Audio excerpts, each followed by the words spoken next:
Bassem, Piers. it's good to see you. It's good to see you too. Last time, obviously, we did it remotely. Yes. You were here. I was in London, and you complained that it was an unfair situation. You couldn't see me. Your earpiece kept falling out. Yes. So I thought, okay, fair enough. I hear you.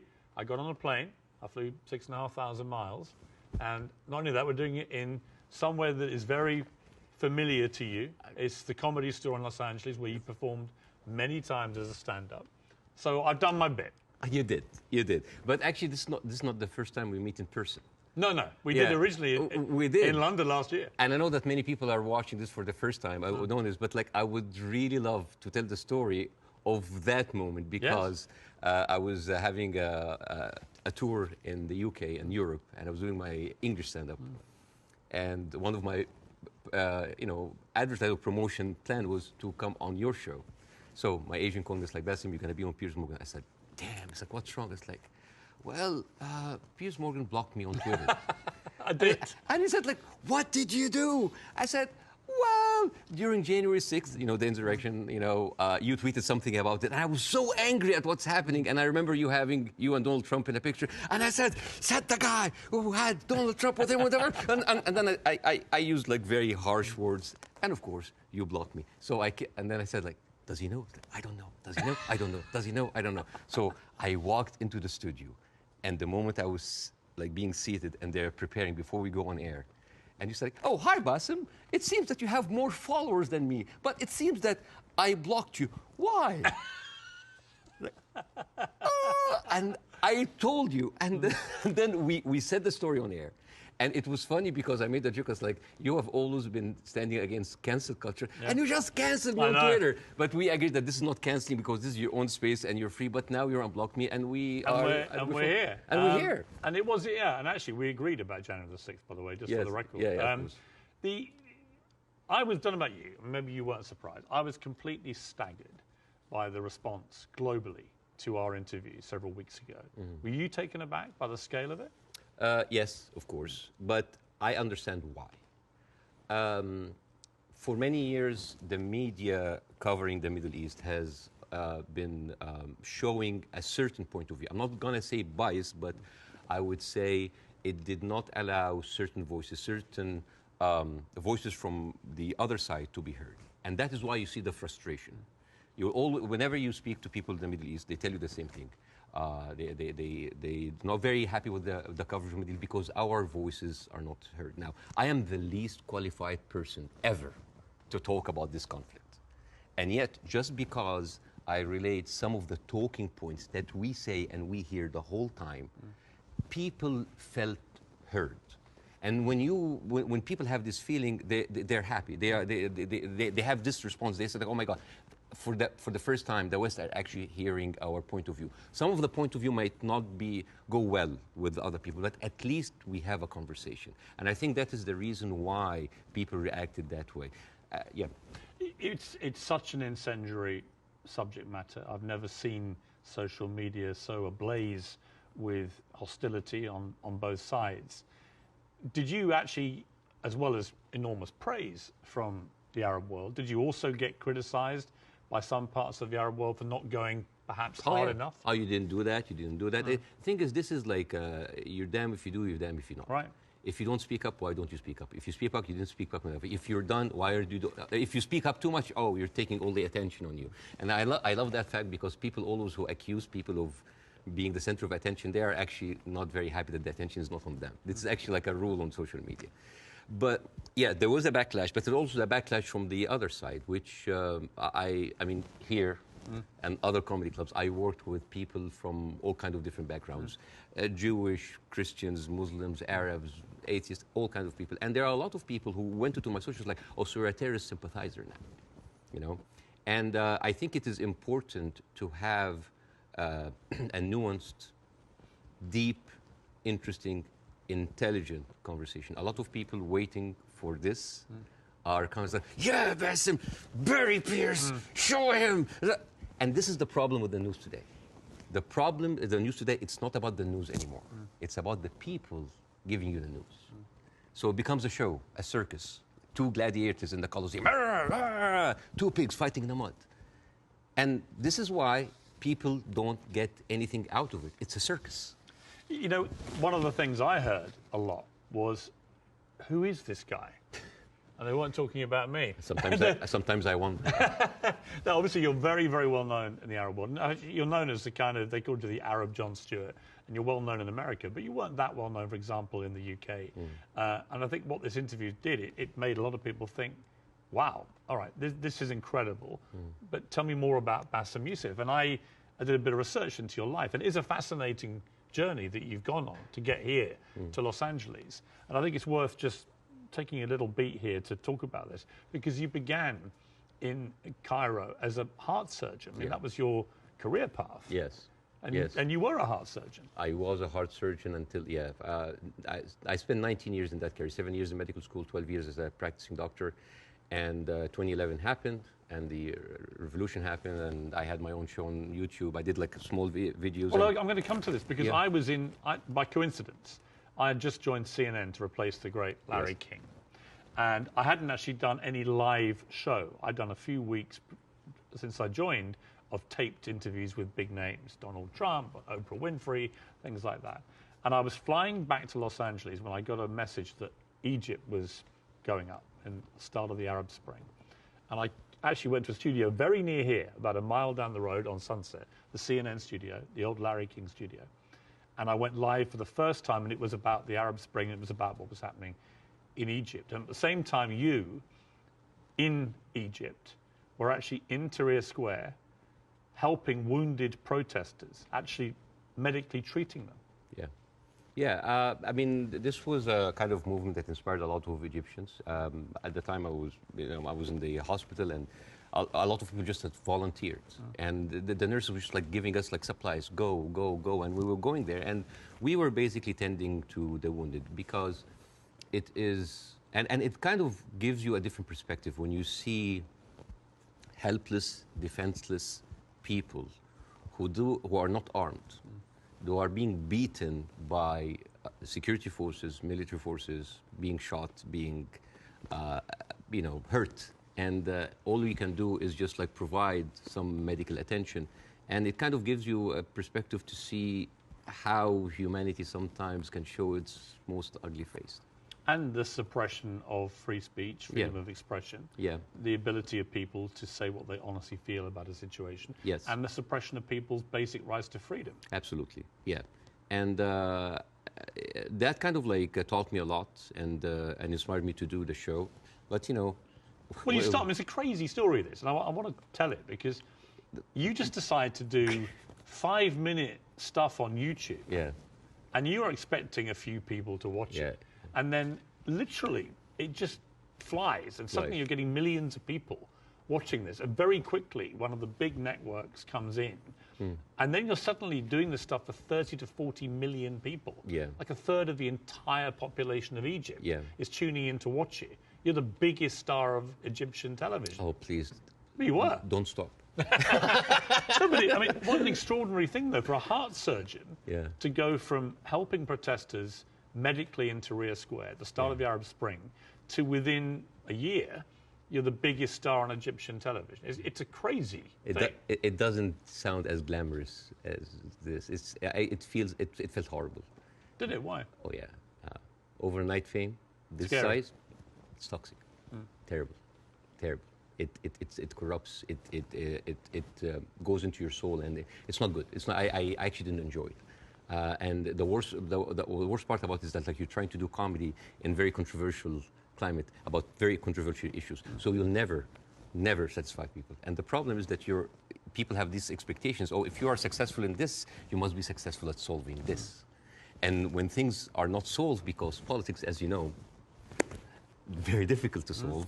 There's for one day, it was a warrant for my arrest, and then I turned myself in, and I was interrogated, and it was the funniest interrogation ever. And in my stand-up shows, I talk about that scene. Because the guards were reading the stuff out and laughing, right? Well, the guards were taking selfies with me, which is funny.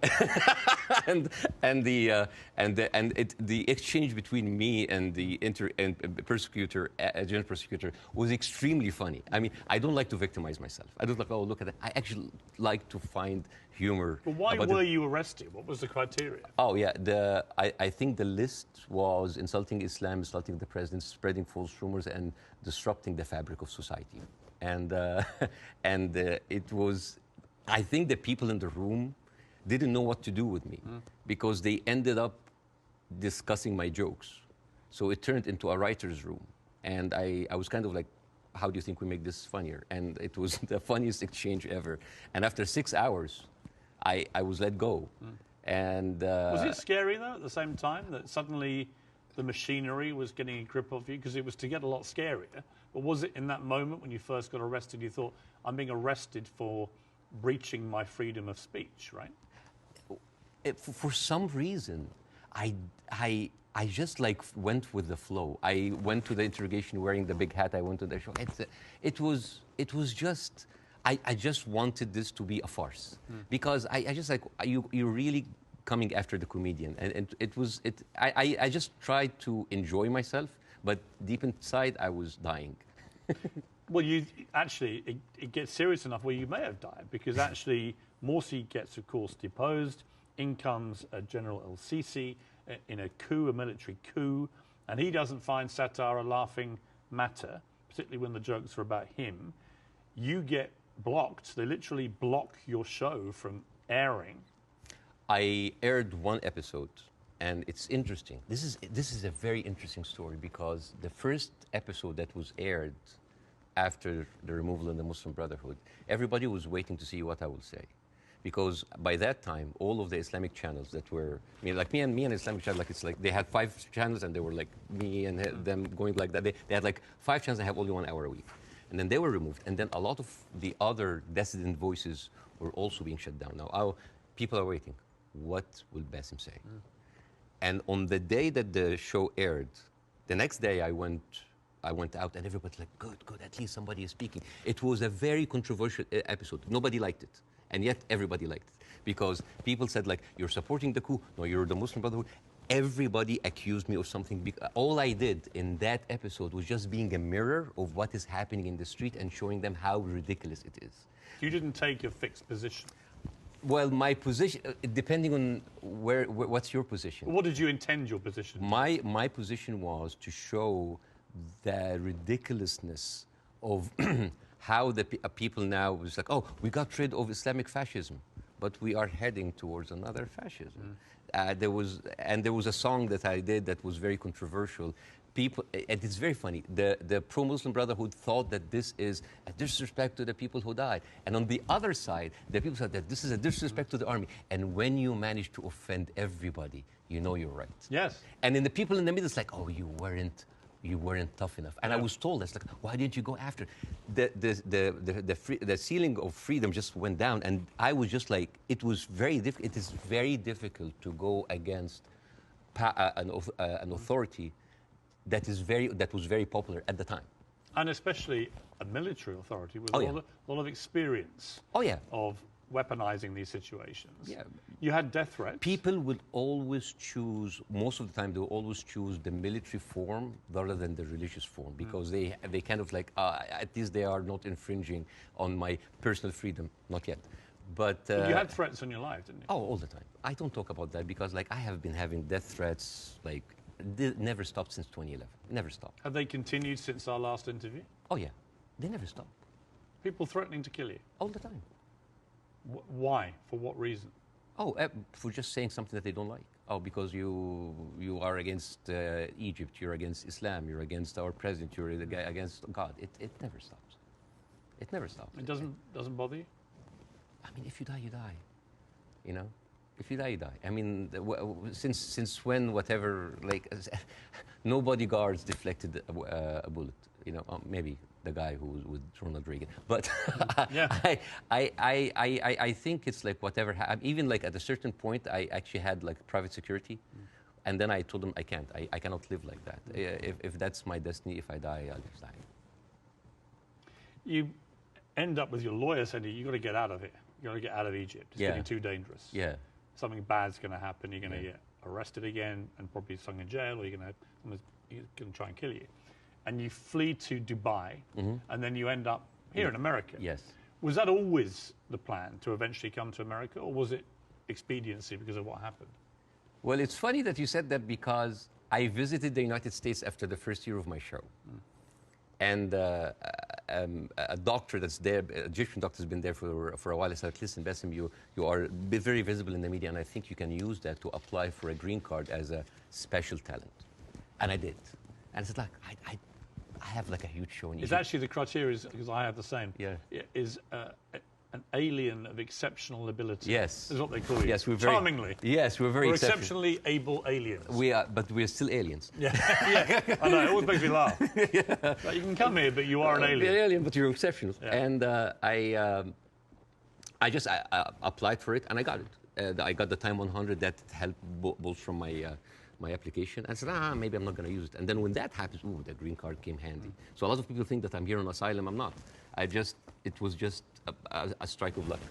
You now do stand-up. You've done it for 5 years. And fascinatingly, you do some of it for an Arab audience. You have a whole show in Arabic and an English-speaking version. Yes. And they're probably very different, right? Totally because different. Different sensibilities, different humor, different crowds, different expectation. Yes. Well, the Arab audience come to my show, they expect that's going to be another version of my show that I did in Egypt. And I said, no, it's my personal story. And that when the Arabs to come to my English shows, like they think it's like an English version of the shows. Like, no, it's a different story. Even then, this weekend, right before I met you, because of our interview, I sold out Arizona. Really? Yes. And I stood, and the first thing I said, like, who here came because of the Piers Morgan show? I was like, I was like, boy, you're gonna be disappointed because this is not about that. But isn't that amazing? I mean, that shows the power of that interview. Yeah. Resonating even in Arizona here. Amazing. Yeah, because I don't want to succeed just because of a trending moment of time. It is the same show that I've been working and perfecting, and like any stand-up comedian in the United States, your dream is what? Is to sell your special to platforms like Netflix, to HBO, and you want to get there. Because for me, that was like a rebirth. Because I thought like everything was lost. I came here, I had nothing. As first 3-4 years, it was terrible. The first 2 years I was doing stand-up. Oh, I bombed hard. And I went home crying. I said, like, I'm not going to make it. And then suddenly I have already a tour. I mean, even before our show, I already had a set tour. And now I'm having like this ability of like talking to people with different languages, talking to all these different languages. The show that I did in Arizona had an incredible mix of Arabs and Americans. Amazing. And they came here and they completely, and there, a lot of them came, they were Palestinians. And they came with like the Palestinian flags and the keffiyeh. And they thought, it's like, guys, it's like the way... laughter, being good at your job, is in its way a way of resistance, because when you laugh, when you show people that, hey, they have Arab people here, and they are by the Arabs and Palestinians population in Arizona, one of the most established population in the United States. Arabs in the United States in general, they are like professionals, doctors, engineers, professors. Even the Uber drivers, they are probably were like an engineer or someone very established there, but he had to have like a step down in order to come here and survive. So, I mean, we hardly come find like illegal aliens here or people like came here that were not qualified. So, and this is the problem this is why the reason people were very happy of our interview, because because part of the hate on both sides is that we see the news from a different perspective. And people here see the news from another perspective. And everybody's like, why are those people reacting like this? Because they don't see what the other person sees. And I hope in that interview that we can bridge that gap. Yes. Before we, can I yes. show? Okay, so this is a gift from me and my wife. This is olive oil from the West Bank. Whenever I go to Jordan a lot, but my wife also like, ask for the oil from the West Bank. It's very good. It is the best oil ever. And the thing is, the olive trees, they survive up to 600 years. And they are passed from one generation to the other. And it is like a family heritage. And the way that you do it, so this is za'atar. Za'atar is basically thyme, and you add to it sesame, and a bunch of herbs, And the way that you eat that, you take like a piece of bread. We don't have to do it now. Maybe at the end of the interview. Yeah, we'll do it, yeah. And you soak it a little bit in the oil, and then you take the za'atar. And I'll demonstrate here. Chuk, chuk, chuk. And then here. I love it. Well, I love Arabic food. So at the end of the interview, you're leaving with this oil. So I will take that. It shows that. Well, thank you. And it's very kind of your wife. Thank you. Thank you very much for me. Well, I'm the one who bought it, but it's okay. Obviously, you started the last interview with, I mean, I would argue savagely dark humour involving your wife. How you've been trying to kill her and she was using your kids as human shields and stuff. And I'll be honest with you. And I'm still trying to. But you know what? When I failed, you know what I did? I went out to the house and I just like randomly slapped other neighbors. So, it's interesting. By mistake. Now, this time I'm ready for you, okay? This time I'm ready for the humour. Oh, you're ready, okay. No, but it's interesting because last time I was very taken aback. And I remember thinking, as you were doing this right off the top, I remember feeling very uncomfortable, unusually uncomfortable, and thinking I didn't know how to react to that. I didn't know whether I was supposed to laugh or be silent, and I sort of ended up sort of slightly grimacing, half laugh and listening. And then I realized it was very powerful what you were doing. It was satirical, but it was savagely satirical and extremely effective. And that's why I think the interview did so well. But I'm not going to pretend that I found it easy to listen to it or to react to it, because I didn't. You know why? Because all I did was just take the talking points that's been in the media, not just for after October 7th, all through the conflict. It's always like, we need to kill it. All right. You need to kill 5? No, kill 10. You need to kill some? No, kill all. This is what satire does. It take reality, flip it on its head, exaggerate it, and then you can see how sometimes very uncomfortable and even sometimes stupid that sounds. Because I was just reacting to whatever the media is telling me. It's like, oh yeah, okay, let's do it. There's no pushback. So suddenly, the person who's proposing the most extreme measures is like, oh, we'll take it. Oh no, that's too much. So that was like a very simple technique. I just took the talking point and just exaggerated. It was devastatingly effective, I think. Yeah. First, before we go any further, how is your wife's family? Because she is half Palestinian. Yeah.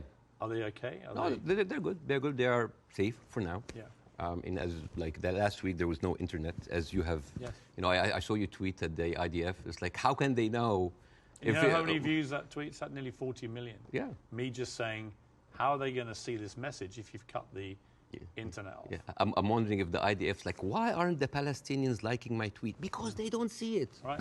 No, but I thought that was a perfectly correct assessment of it. Yeah. But the reaction to that tweet I did was enormous, as everything is in this thing. And I had a lot of people say, finally, Piers, you get it, right? Finally, you get it.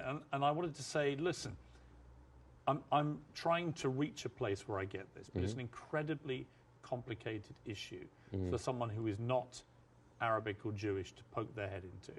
And I've had to cover it as a journalist for a long, long time. I think I said to you before that I was editor of a Daily Mirror in England when we opposed the Iraq War, for example. So, you know, I have taken stands on this thing. On this one, I find, and I'm going to be completely straight with you, I discussed this with Jordan Peterson this week, and he did a pretty incendiary tweet in which he said, give them hell, Netanyahu, enough is enough. And he was actually very self-reflective about that in the interview we did this week, where he later issued a 20-minute video, because he said sometimes a one-line tweet can be unnecessarily inflammatory to people. Much better to take time to explain it. Here's where I've got to with this conflict now. I viewed what happened on October the 7th as an absolutely appalling atrocity, a terror attack of unimaginable horror. And I absolutely think that Israel has a right to defend itself from the people who committed it, Hamas. And I've questioned for the last 3-4 weeks, what is a proportionate response? And I have said repeatedly, I don't know the answer. I want people who have a view to have a view about that. And I'll ask you again about where you think we are with this. I also acknowledge that Hamas live amongst civilian population in Gaza. And therefore, if you do what the Israelis are currently doing, which is a ground offensive into Gaza, a lot of civilians are going to get killed. And at what point does that become disproportionate or even illegal?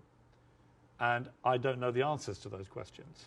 And I have a moral quandary, because my instinct is to say that Israel has no choice but to respond to what happened in a very forceful manner. I understand why they want to eliminate Hamas altogether. I understand that if they feel they can, then perhaps we can move to a two-state solution or peace or whatever it may be, although I don't think Netanyahu will ever be the person to do that. But the moral question for me is, at what point does this become disproportionate? And when you see thousands of children being killed in Gaza, it fills me with utter horror. And then people say, well, do you condemn it? And I find it very easy to condemn Israel turning off the water, Israel turning off the power. I think it's ridiculous that Israel should have that power over millions of people who are not part of their country. I think it's terrible what's happening in the West Bank with the settlers. I think that the stuff there is completely easy to condemn. But can I, hand on heart, condemn Israel trying to destroy Hamas after what they did on October the 7th? That is where I'm struggling to find myself saying I condemn it, because I believe that they are right to try and destroy Hamas. Now, what do you feel about my moral quandary? Well, there's a lot of points, very lot, and I think this will kind of like lay the ground rules for that interview. There is a whole thing about like, is the right to defend itself, the condemnation. First of all, let's start with condemnation. Yes. You want my opinion? Yes. Condemning Hamas or condemning Israel? Yes. Completely useless. Completely useless. Why? I condemn Hamas, you condemn Israel, interview's over. What happened? Nothing.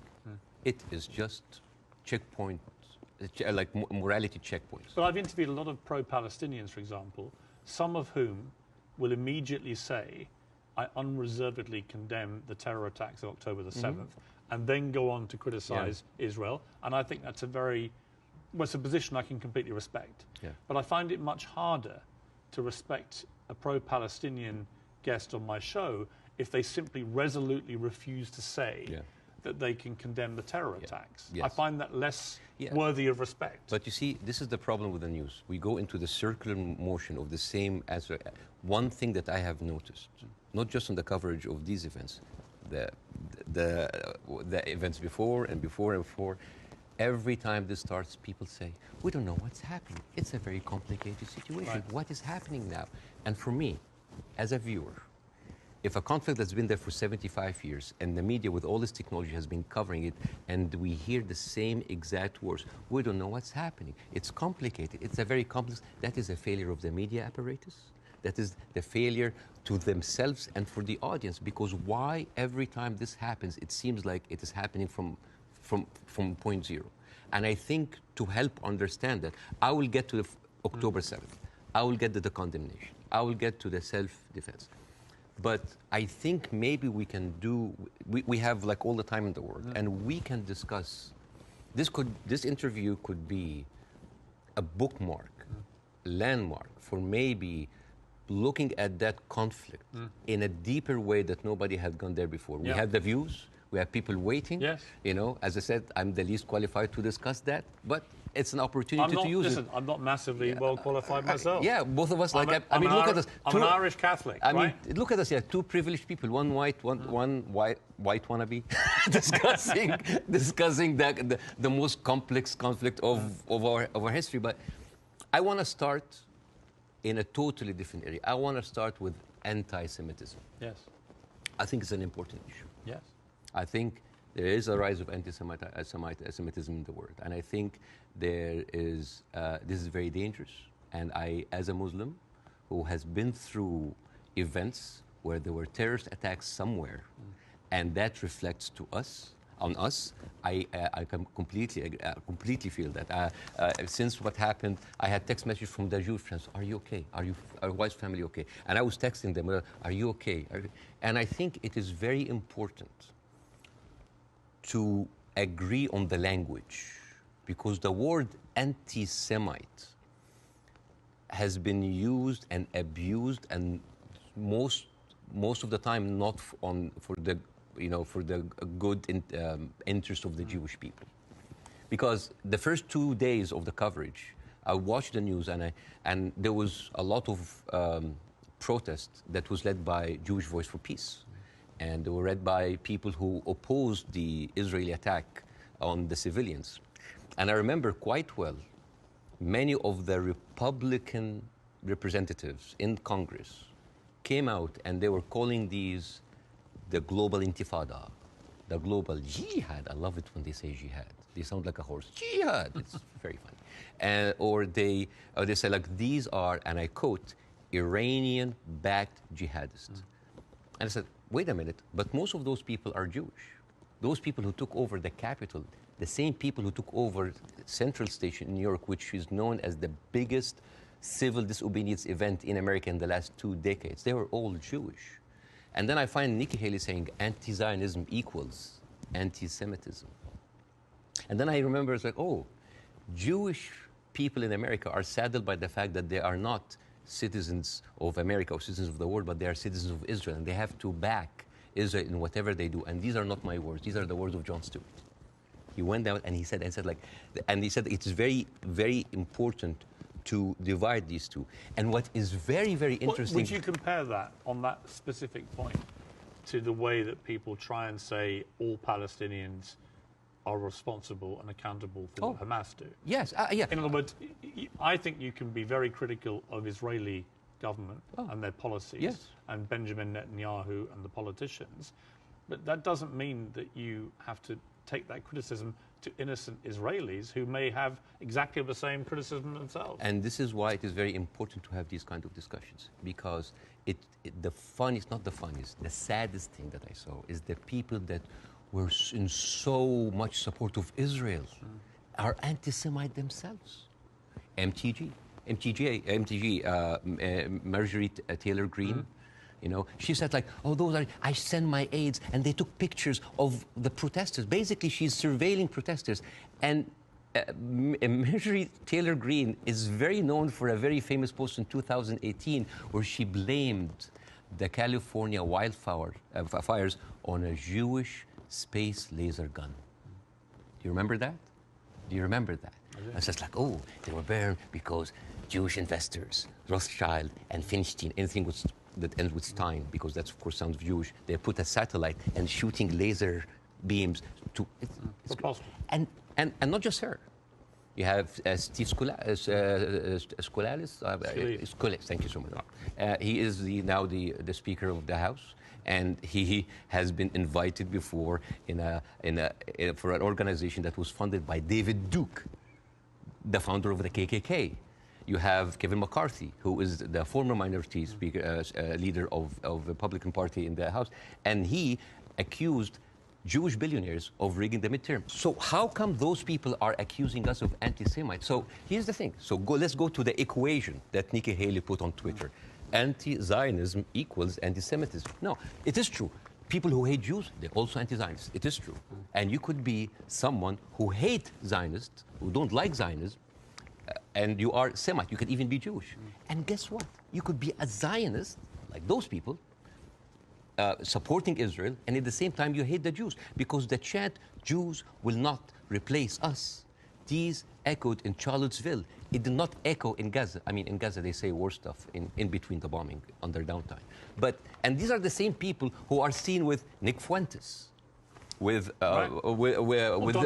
Stephen Bannon. And you know what's most interesting? Trump had him for dinner at Mar-a-Lago. And all of those people are buddies with Benjamin Netanyahu. So how does this work?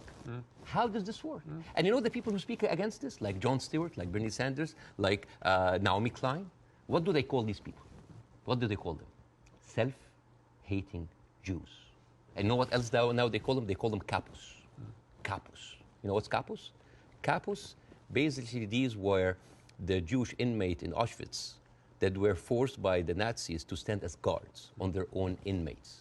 You see how degrading this is. And this is the way to shut down conversation. Anti-Semite, Islamophobe, you hate America, you hate the military, you hate Egypt, war on Christmas. This is how you shut an environment that does not allow disagreement is not an environment made for growth. It's an environment made for control. Let me ask you this. Say, take the student protests in America, at universities. I have no problem instinctively with students protesting. It's actually part of the DNA of being a student, right?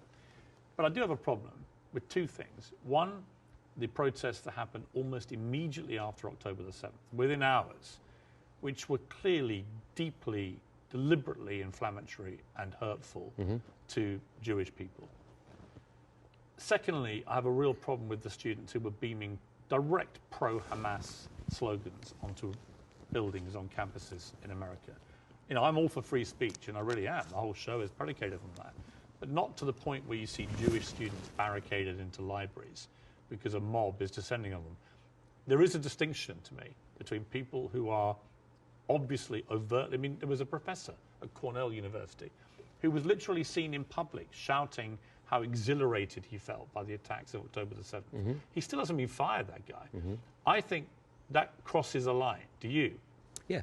I do not like this way. I mean, I can understand why, but I don't condone it. I would never, because you have to understand these people, again, I'm not supporting them. I just want to make sure about two things. The reason that I started with anti-Semitism, because I wanted to make sure to clear any confusion that when I speak about Israel, I'm speaking about Israel. Yes. When I speak about Jewish people, I'm speaking about Jewish people. Yes. When I speak with my Zionists, I'm speaking about Zionists. It was very... Because no, I think it was very powerful that you did that. Yeah, I have to be careful. That's the first thing you did, because I think it's really important. Yeah, but at the same time, when I tell you why does that happen, it doesn't mean that I condone it. There's a difference between explanation and justification. Those people who are exhilarated, the way that they... This is the same reason why people were so happy about the interview. What do they see? They see Israel as a criminal state who is killing their people, and in the same time, they are supported by the international community in America. They have no guns, they have no superpower backing them. All they have is just a feeling of happiness, like, yes, our enemies that we cannot touch them has been hurt. All they can think about, that these are their enemies that have been hurt, right?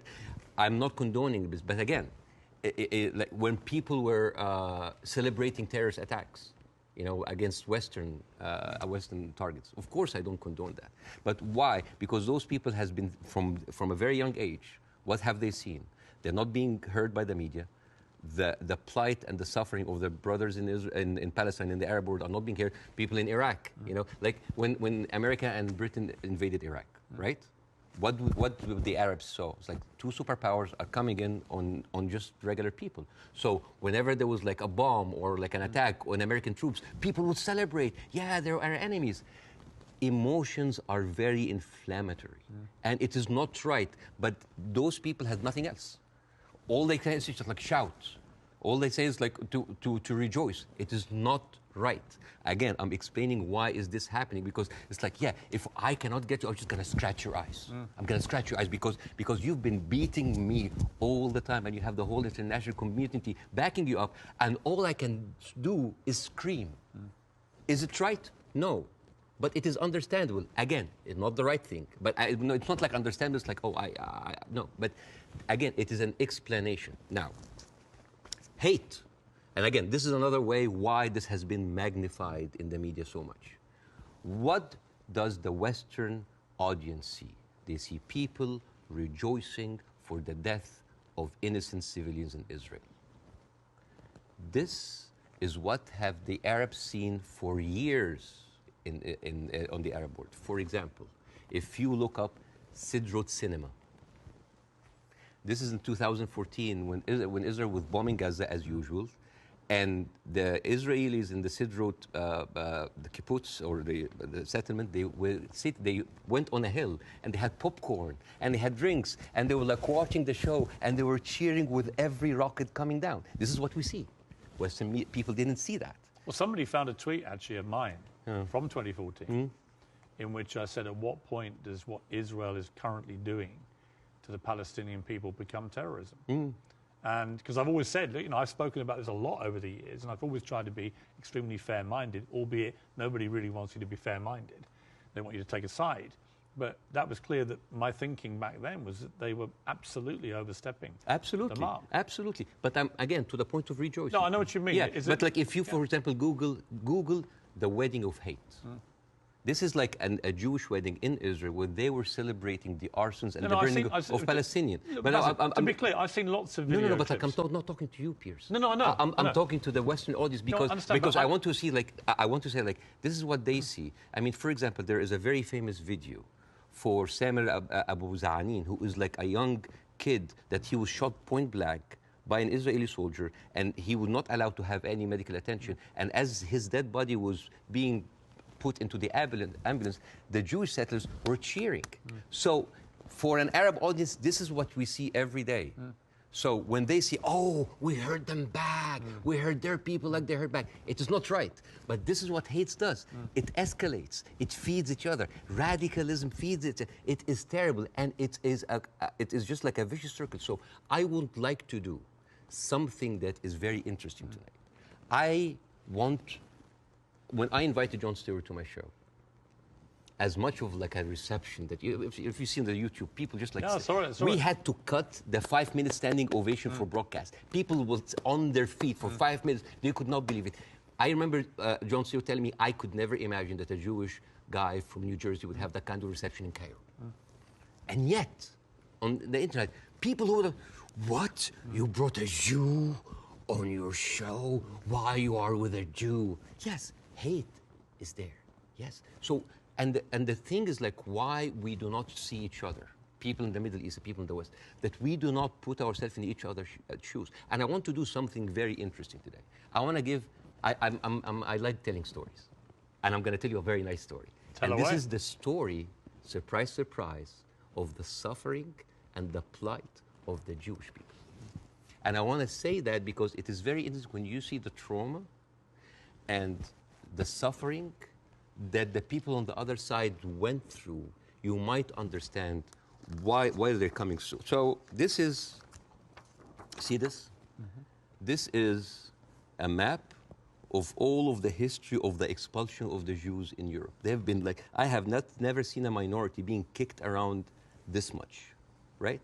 And of course, this comes back to the, the whole idea about the original sin, that you have betrayed Jesus Christ. The blood of Jesus is on your hand.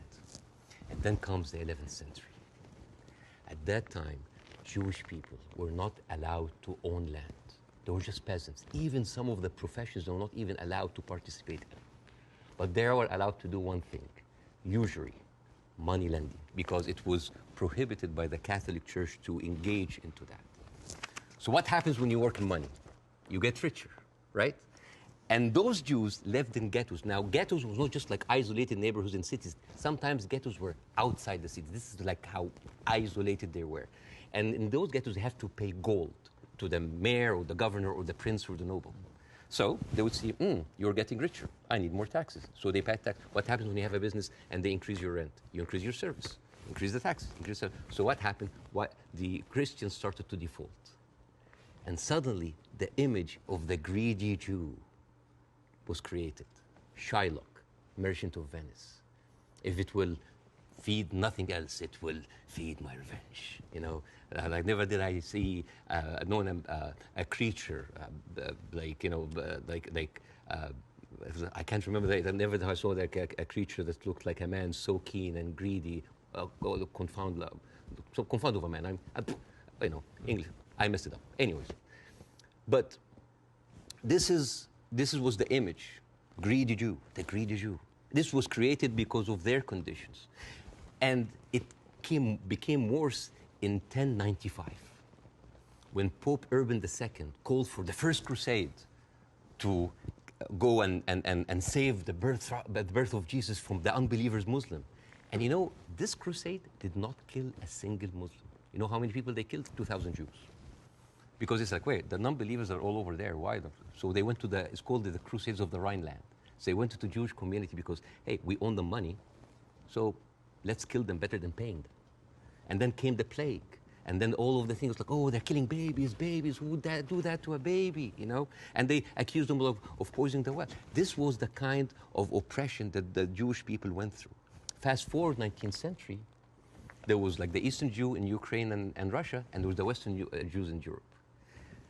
Those people in the Eastern Jews had to immigrate because there were pogroms and they were like, kicked out. And at a certain point, the people in the West, especially in England, it's like, there are too many Jews. We need a solution. A solution for what? For the Jewish problem. So it's like we need to get rid of them. And you know what? Palestine was not even in the A list. Palestine was in the B list. Because England proposed 6,000 square miles in Uganda for the Jews, 1903.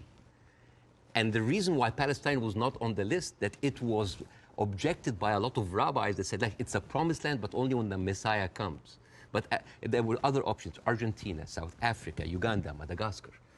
And eventually, they said, all right, let's do Palestine. So they went to Palestine in 1914. There was 700,000 people living in Palestine. 3% were Jewish. 1917, Balfour Declaration. Arthur Balfour, he called the Jewish people in England that they are alien and hostile race. And the thing is, the only Jewish member of the parliament, of the English parliament, Lord Montague, he objects, said, like, these are British citizens. We should not kick them out. So they pushed them, but it was not going fast enough. Came the Nazis. And then it was not about the solution anymore. It was the end losing, the final solution by Hitler, because he needed an answer for the Jewish question, the Judefrage. And then, as you see, the Holocaust happened, the most orchestrated, industrialized, horrible genocide in our modern time. 6 million Jews died. So it accelerated, and they went.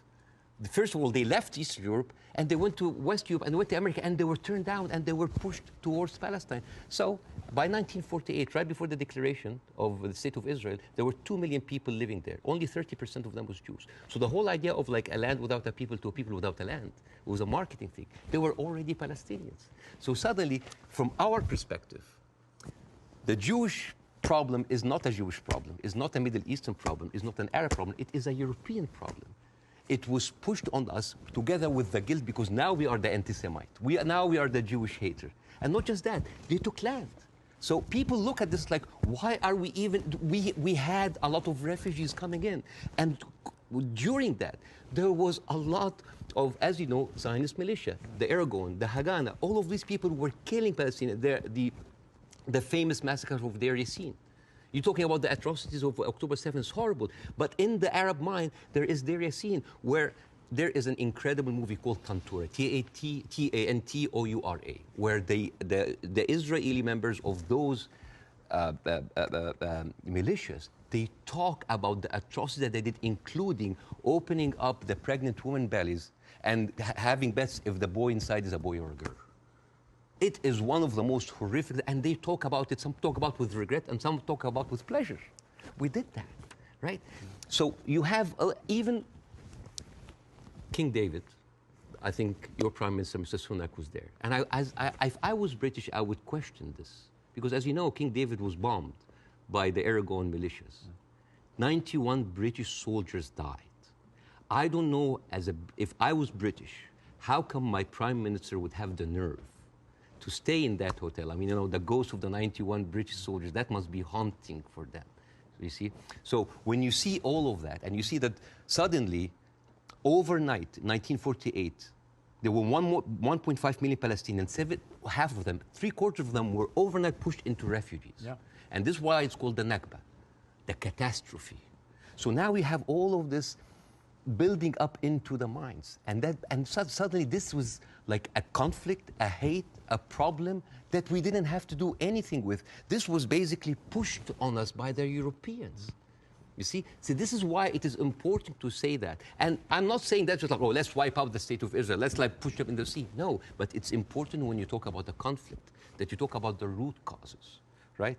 No, there was like a vibrant Palestinian culture happening over there. And right now, they are erasing this culture. Suddenly, I'm thinking of like Israeli feta cheese, Israeli hummus. Oh, that's an insult. Israeli hummus. Come on. I mean, take the land, but leave the hummus, man. I mean, come on. I mean, that's not fair. You are someone who's always spoken against culture, cancel culture. Right now, a whole culture is cancelled. Let me ask you this. Jonathan Friedland is a top Jewish journalist for the Guardian newspaper. He wrote a very interesting column last week in which he said, at the root of all this, you could argue you have two sets of people with just cause, and they believe passionately in their just cause. And he was sort of advising people not to take sides unless you really understand the history. Would you agree with that? Would you agree that both sides have legitimate just cause? Not with the methodology that's taken place, and you've given an extremely detailed analysis of the build-up to what happened in 48. To me, it's pretty clear 700, 800,000 Palestinians were displaced from their homes, and it should never have happened. And that has been absolutely, I think, the root cause for so much resentment. But can you, at the heart of this debate, agree with Jonathan that you could argue there's just cause on both sides? There is a cause on both sides, but I'm walking on a tightrope here because I'm not a Palestinian. Yeah. But from the Palestinian point of view, there's a lot of people. I mean, there are 2.2 million people living in Gaza. There are 3.5 million people living in the West Bank. There is 350,000 people living in East Jerusalem, and there is like 6 or 7 million people living outside. Those people, the Palestinians that were pushed out, they do not have the right to go back. Right now, if you meet Palestinians, you'll see them wearing a necklace with a key. That key is their house that they were kicked out from in Yafa and Haifa. You know, like my wife's family comes from Ramla, which is 50 miles from Gaza. And according to the law, those people have absolutely no right to go back. Even if you are a Palestinian with an American passport, they give you hell in order to go in. And yet, a Jewish person born anywhere in the world, born in Poland, born in Ukraine, no question asked, he can jump on a plane, land in Israel, and get the Israeli citizen and take a house that most probably belonged to a Palestinian. So it is not just like it is an ongoing injustice that has been happening. Now, I mean, where would you criticize, if you're being fair-minded, where would you criticize from 48 onwards the behavior of the Arab side? Well, put yourself in the Arab side. At 1948, you constituted 70% of the population. Suddenly, the UN is giving you 48% of the land, right? Not just that. I mean, the Arab regimes, because they did terribly. And see, this is the thing. Like, Arab nationalism at the height of these people feed on each other. You know, because it's very, very important to have a problem. Oh, it's Israel. And for Israel, oh, it's the Palestinian. It's a very good distraction. I mean, sometimes I feel that like the Palestinian cause is very useful for both sides to stay there as attention because it's always a way to reflect. But, and this is a very important question because in the mind of the Western audience, they always thought of the Palestinian resistance or the Palestinian side as like Islamic, as militant. No, as a matter of fact, some of the early suicide bombers were female Christian Palestinians because they, like the RIA, you know, they were fighting for a land. The whole idea of Islamization of the whole cause came very later. As a matter of fact, you will find this very interesting because when I saw this, I did not believe it. This, you know, the Fatah movement, which is the PLO, the Fatah. This was their slogan. Can you see? You see there's a crescent, a cross, and a menorah. And they say unitary, democratic, non-sectarian. So basically in the 1960s, Fatah were basically marijuana-smoking tree-hugger hippies. And yet that didn't work, right? And the thing is, I always hear that like Arabs were giving so many chances for peace. That is not true. As a matter of fact, all along history, Israel didn't give an inch of land by peace. 1973 war, they gave back Sinai because Egypt like initiated the war. 2006, they went out of south of Lebanon because of the resistance they have. Even the disengagement of Gaza, they didn't do it out of the goodness of their heart because they had too much casualties. And even the Oslo Accords, the peace treaty, the one that Isaac Rabin and got the Nobel Prize for, they did it because of the Intifada. So what is the message that Israel is giving to the Arabs? I will never give you anything with peaceful resolution. You will always have to fight for it. Do you not think that, for example, I mean, Bill Clinton feels this very strongly, that there was a great deal to be done, and Arafat, just in the end, having indicated the whole time that if we got to this place, there would be a deal, just walked away. That was the closest that everybody came, and but actually, I mean, could Clinton have done any more than he tried to do then? I am not, again, that's why it's very important to have people who are much more qualified than me to talk about this. But two things I can say about that. Number one, the whole thing about the Oslo Accord, there was a video for Netanyahu who was talking to the settlement offer in 2001, and he was bragging about sabotaging. He was talking to us like, I sabotage. It's like there was going to be no peace. Yeah, you've seen that, right? Yeah. And in that video, if you remember, when he was saying like you have to hit them hard, 2001, no Hamas at the time. They were talking about the Palestinian Authority. We have to hit them, we have to kill them, we have to make them feel the pain. And then one of them says like Bibi, but wouldn't America kind of just like, so what? The American public is easily manipulated. 80% are with us. It is absurd. And as a new American, where I can have the privilege of being retrospectively angry, I said like, this guy is mocking the government and the people who have been with him all the time. It's like, oh, they can be easily manipulated. They can do it. And even, by the way, even Isaac Rabin, the one who actually did the peace accord, he was known famously, say the way to actually beat those children is to break their bones, called the broken bones policy. They will like get those kids and break their bones on the pavement. So this has, the whole idea about like Israel wanted peace and Arabs only wanted to fight is a very, very bad representation. I actually think as it's gone on, the genuine will on both sides for peace has not existed. No. I think it's been a deceit to the world. No, I'm sorry. And to the relative groups of people on both sides. The official... And actually a betrayal of them. The official stand of the Palestinian Authority, and again, I cannot speak, I mean, it is very difficult to do this. The official stand of the Palestinian Authority is that we are just happy with 22% of the land. Just give us like that. Yes, there are people that dissent, but the thing is, you cannot just say, okay, let's talk about peace. And then you take away my land. Let's talk about peace. And there's a kind of like passive aggressiveness happening. Oh, let's talk about it, but I'm going to build settlements. I'm going to suffocate your cities and your villages. You see, I think that has been incredibly inflammatory. Yes. Worsening the situation. I think putting back the chance of peace. I mean, Netanyahu, I interviewed Netanyahu earlier this year in the middle of the big social protests in his own country. And I couldn't understand what he thought he was doing, except that it seemed to me political expediency, that he had to get power. Again, he had put a bunch of right-wing headbangers into his cabinet who have incredibly bad records, speak in an incredibly incendiary way about Palestinians, for example. And that he did this for power. And then he launched, because they were pushing him to do it, a ridiculous assault on the integrity of the Supreme Court, the independence of the Supreme Court. And many Israelis rose up. So Netanyahu has become, to me, a big problem. Right? And the people, all the polling shows that. Israeli people are very unhappy with Netanyahu. I don't think he's ever going to actually want to forge peace. And in fact, I think he was instrumental with Hamas in wanting to keep them in power because he felt that that would create the split with the Palestinians, with two political groups, and that would be good for Israel. And it was leaked in a Likud conference in 2019 that he was bragging about giving Hamas money because this is a way that we can keep Palestinians divided. And yet, so we'll never have one. So this is a guy who was... But look, we can agree about Netanyahu, I think. No, right? but not just Netanyahu. There's a book... And I would say most of his cabinet. There's a book called The Fear of Peace. It's by Moshe Zimmerman. And he's an Israeli historian, and he said, like, the average Israeli citizen does not have a vision of peace.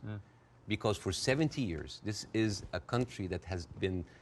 The military, war has been going on for, they have been expanding because of war, the military is taking over. So the whole idea of peace is not even there. It's not just Netanyahu. Like you have, I remember you have interviewed Naftali Bennett. Yes. And I think you tweeted that like that was like a very kind of reasonable take. Yeah. I don't think I said reasonable. No. Yeah. But like this Naftali, he went after Queen Rania. And he called up shame on Queen Rania. No, I didn't say reasonable. I just said this. I did a fire emoji. Yeah. Yeah. I just said what he was saying. Yeah. I mean, I was going to ask you about Queen Rania, and let's ask about, since you've raised it. Yeah. Because Queen Rania accused the West of a glaring double standard. She said, it's the first time in modern history there's such human suffering, and the world is not even calling for a ceasefire.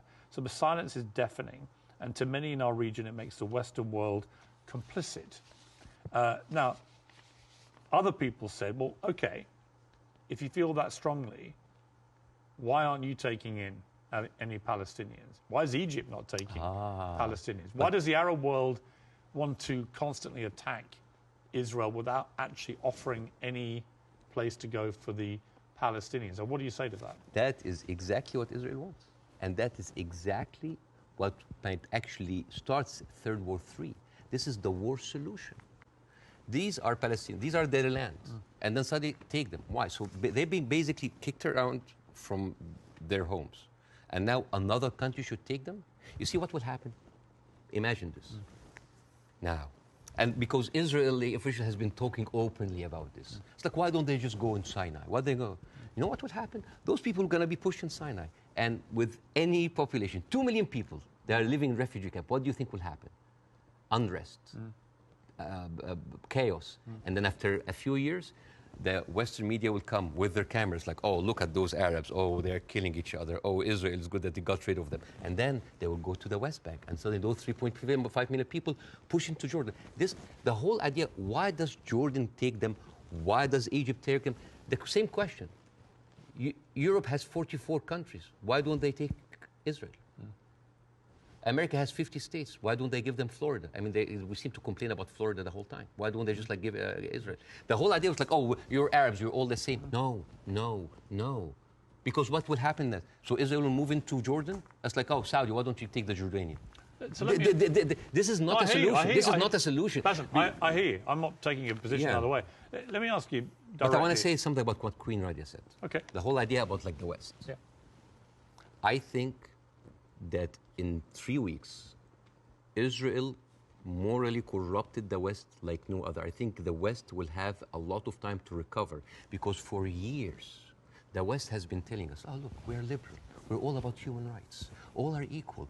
Adopt our values. And then suddenly, well, you don't want to even to cease. We don't want to even tell Israel to stop.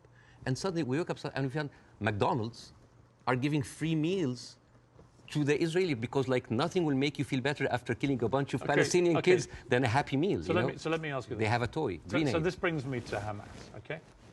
So what Israel will say, because they say it to me every time they come on the program, whoever from Ehud Barak to Natalie Bennett, whoever it may be, they say, look, we suffered such a catastrophic terror attack on October the 7th that we have decided we are going to get rid of Hamas. There are 40,000 or so Hamas terrorists in their eyes who need to be got rid of. And I do believe they're terrorists. Only terrorists can commit the kind of act of terrorism we saw. So can we, on that point, can we agree on that? Do you believe Hamas is a terror group? It is classified by America as I'm not a big fan of Hamas, and they are a militant group. That does like stuff that... Are they terrorists, do you think? Yeah. Cool. Okay. So we agree on this. So you have 40,000 of them living in Gaza amongst the civilian population. If Israel has decided to eliminate a terror group, Hamas, as the world did with ISIS, for example, and I think there are a lot of parallels given the way they behaved on October the 7th to ISIS, how do you do it? How do you do it if you don't do it the way Israel is currently trying to do it? Exactly not the way that Israel does it, because if you have one of the most advanced military powers in the world, and it takes you 3 weeks, 9,000 Palestinian civilian death, 21,000 injured. As we are talking right now, Israel just bombed Jabalia, which is a known refugee camp. This is not self-defense. You know, like one of the most questions, like, does Israel have the right to defend itself? This is a no-value question. This is a no-value question. Well, I would ask a different point. I would say, not only do they have a right to defend themselves, which every country would after a terror attack, right? But they actually have a duty and responsibility to their population to try and stop that happening again to them. They've been doing... And I do understand, and I agree with that. Yeah, but here's the thing. If it takes you all of that time, all of these civilians, to take out a few hundred guerrilla fighters... We don't know how many of the people who died. We don't know. It doesn't matter. Yeah, but Bassem, you don't know and I don't know. We don't know, but right? like... We don't even know if the casualty numbers are correct because they're all coming from Hamas. And we should believe Israel? No, not necessarily, no. I don't believe either side. But here's my problem with Israel. But here's my point. I don't think we should assume that we know these statistics are correct. I don't think we should assume we know exactly how many children have been killed. We do know a lot have been killed, so the moral argument remains the same. But we don't know how many Hamas terrorists have been killed in the last 3 weeks. We just don't know, do we? So basically we're dealing with a very incompetent military force that has been sucking America dry for years, and then they cannot do the job. But how else do they get rid of Hamas? Not like that. How do they do it? I don't know, but not like that, because they've been trying. You've got to have another. They have. First of all, I'm not a military expert. Second of all, they've been trying the same thing for years. They go in. This is not an eye for an eye anymore. This is an eye, a limb, a life, a house, But a neighborhood, a whole don't population for an eye. But they don't see. I mean, your friend Ben Shapiro that you particularly despise. Oh, I love Ben Shapiro. He's very smart. Oh, yeah, but you've been very critical of him, and that's fair enough. I'm sure he would be of you. But when I asked him about proportion, he said I don't care about a proportionate response. So let's kill civilians as Hamas did this, so we are going to get rid of Hamas. But it's not in his eyes. It wasn't eye for an eye, tooth for a tooth. It was this group of terrorists did this, and we are now going to rid the world of these terrorists. And this is very important to look at things in context. When you see how Israelis talk inside their community, there was a very famous post by Uriel Eritzol. He is the speechwriter of Netanyahu. He said, "What is so horrific about understanding that the whole Palestinian people are our enemies? All of them are enemy combatants. We should kill them, kill their mother, destroy their homes, the homes that they raised those snakes, so no snakes will be raised in this house anymore." And this was reposted by Ali Chaket, which is the Minister of, wait for it, Justice. It's not about Hamas anymore. It is not about Hamas. They can tell you it's about Hamas, but it's not about Hamas. It is basically, they have said it many times, Piers. This is a way to kind of push them into Sinai. This is not about eradicating Hamas. This ship has sailed. I am sorry, but anybody who still believes that this is about Hamas is stupid, because I don't agree with that. Really? No, because I think. But why there? I tell you what I don't agree. There are like 100 people. I think any country that suffered the kind of terror attack that Israel suffered, with the kind of death toll that occurred that day, 1,500 plus people, grandmothers, kids, young women being raped, kidnapped, beheaded, it's been reported, and so on.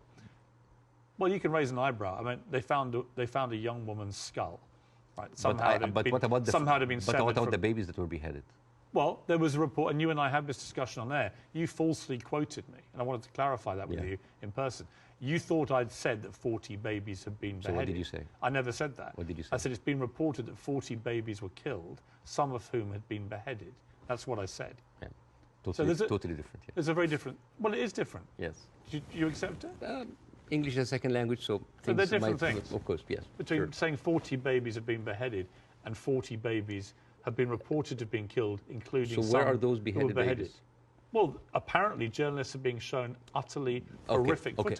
This comes to a very important question about credibility. Again, I'm not condoning what happened in October, but I'm not a journalist. But as a journalist, wouldn't you take anything that an authority would say with a grain of thought? Yes. Especially if this authority have a long history of lying. And I'm just going to give a few examples. 1996, they bombed Kana. It's a refugee camp. They killed 106 people. Despite that they knew it's a refugee camp. They said, oh, maybe it's a one-time off. 2006, they bombed Kana again.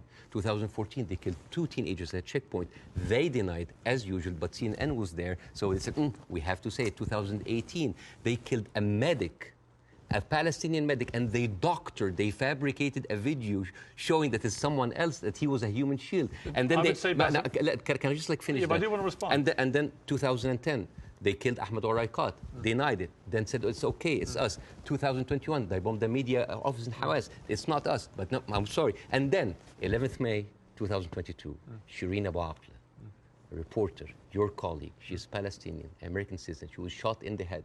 And they provided forensic evidence and even a doctor's video that it was not them, it was Islamic Jihad. How can I expect to believe this regime, especially if the president of Israel comes down with this ridiculous thing? Have you seen that? No. He said, okay. This was reported by Sky News, and it was the funniest thing I've seen so much. This was a Colin Powell moment, but like the cheap edition. Mr. Herzog said, Isaac Herzog, it's like, we have found evidence on one of the terrorists, a manual to create chemical bombs. And then he showed this, and he showed, and this is, so I just want to say, why would a foot soldier go into enemy with like a manual to chemical bombing? It's like, is that BYOB, bring your own beer, a bomb? It's crazy. And what he have local ingredients to make, and then this is like, this is a manual of Al-Qaeda, of course, conveniently written in Qaeda. And let me read it to you in Arabic because this is funny. So, النشرة الدولية المعنية بالتطوير الذاتي والمعرفي للمجاهدين, which basically say This is basically like a catalog for self-improvement for mujahideen. I didn't know that they have life coaches. So this, and you know what Sky News said? It's like, we cannot confirm or any of this, but we will show it anyway. So let me respond. So this is like this is a lying government. So let me respond. I do think the Israeli government has lied. All the time. Right? I do think they've lied. I'm not going to dispute that. I do think they've been caught lying. I do think they've said things that turned out not to be true. I also think that 2 weeks ago, a hospital was bombed. Yes. And it was immediately... Who do you think did it? Well, I'm going to tell you what I think. Hamas immediately tell the world it was an Israeli airstrike and that 500 people were killed and that the hospital had been destroyed. And then as the next couple of days go by, the hospital is relatively undamaged. The car park was obliterated. Many fewer people than 500 were killed. How many people died? We don't know, because actually we're reliant on the Palestinian Health Authority, which is Hamas in Gaza, for the figures. So we don't know the number, but a lot fewer people died, it would appear, than the like 500. 100? We don't know. 50? Either way, it's appalling, but it may not have been anywhere near as appalling as was first said by Hamas. But here's the point. Most independent studies of what happened have concluded that it was almost certainly a militant stroke terror group inside Gaza, and they fired a rocket which landed in the hospital car park. In other words, it wasn't an Israeli airstrike. So I have an issue with that, because for 3 days before the attack, the priest and the patriarch of the hospital, because it's called the Baptist hospital, said that they have received multiple warning from Israel that they're going to hit the hospital. And then at the time of the hit of the hospital, one of the top aides of Netanyahu, he tweeted about, like, we hit the hospital, and then he deleted it. And then basically, like, Israel gaslighted the world. But It was not us. But that's why I said most independent. No, that's not true. New York Times actually, like, just published something to prove that it was shot from Israel. And the thing is, No, okay, they didn't, though. Okay, numbers. They didn't. Numbers. Bassem, that's not true. Okay. The New York Times has not reported that it was Israel. No, they said They haven't. okay. That's not true. Over 10 years, Hamas launched 35,000 rockets into Israel. And many failed. They killed 69 people. And 25% military, only part of them were civilians.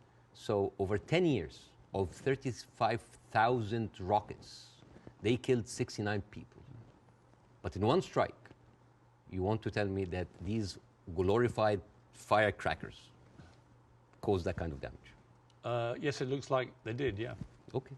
Yeah. And actually, it wasn't the damage that was reported by Hamas, who wanted people to believe it was an Israeli airstrike. So my point would be, I'm happy to concede that Israel government has lied about stuff over the years. But I'm absolutely certain as well that Hamas lie all the time. Why are we holding a militant... I believe, from all I've read, I believe they lied about the hospital. Why are we holding the militant terrorist group to the same standards as the best and only democracy in the Middle East? They happen to be the ruling party in Gaza. So they're not just a terror group, they are a political group as well, a political party. Okay. Well, they are. So the question again comes to this, and so far you've ducked it, so I want to ask you one more time. We can both agree that the scenes in Gaza right now are horrific, because I do feel that. But I don't know how else Israel can eradicate Hamas than the way that they're currently trying to do it. Do you have an alternative for them? Well, again, we are locked in the same thing, what can we do now? But we don't look at what was happening over there. The best recruiter for Hamas is Israel.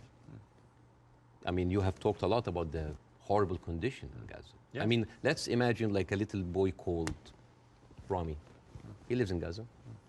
You know, he have a horrible life, but like, you know, it's not that bad. I know he has a cousin in the West Bank. He's living a good life. He wake up in the morning and he found out that he was kidnapped by 3 settlers. He was burned alive by kerosene and he was forced to drink the kerosene. His name was Muhammad Abu Khudayra. That settlers did that to him in 2016. Said, all right, you know what, I'm just going to leave.